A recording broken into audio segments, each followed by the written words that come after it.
दूसरों का हक हमारे पास ना आए, इस विषय में हम लोगों को खूब सावधान रहने की आवश्यकता है। क्योंकि अपनी खरी कमाई अन्न खाओगे तो अंतःकरण निर्मल होगा, और अगर चोरी का, ठगी का, धोखेबाजी का, अन्याय का अन्न खाओगे तो अंतःकरण अशुद्ध हो जाएगा। आजकल तो टैक्स बहुत बढ़ जाने से लोग व्यापार आदि में चोरी छिपाव करते हुए जैसे तैसे वकील जिस तरह सिखाते हैं वैसे वैसे करके वे धन बचाने की चेष्टा करते हैं। वे विचार ही नहीं करते हैं कि इस प्रकार धन बचाने से अंतःकरण कितना मैला हो जाएगा। एक संत कहा करते थे कि शुद्ध कमाई के धन से बहुत पवित्रता आती है।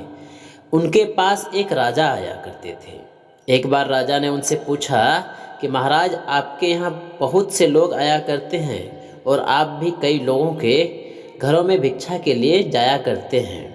ऐसा कोई घर आपके दृष्टि में, नज़र में है जिसका अन्न शुद्ध कमाई का हो? अगर ऐसा घर आपको दिखता है तो बताएं।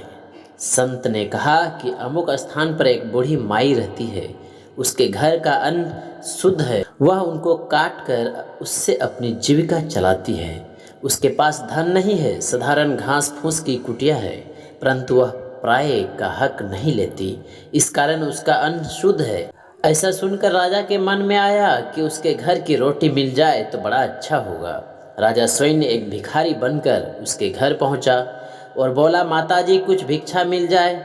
वह बूढ़ी माई भीतर से रोटी लाई और बोली, बेटा यह रोटी ले लो।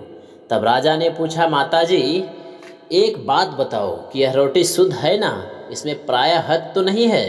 तो वह बोली, देख बेटा, बात यह है कि यह पूरी शुद्ध नहीं है, इसमें थोड़ा पराया हक आ गया है। एक दिन रात में बारात जा रही थी। बारात में जो गैस बत्तियां थी उनके प्रकाश में मैंने ऊन ठीक की थी, इतना इसमें पराया हक आ गया है, इसके सिवाय मेरी कमाई में कोई कसर नहीं है। राजा ने बड़ा आश्चर्यचकित होकर कहा कि इतनी सी कमी का भी इतना ख्याल रखती है बूढ़ी माता, दूसरे के उस प्रकाश में हमारा क्या अधिकार है कि उसमें हम अपनी ऊन ठीक करें।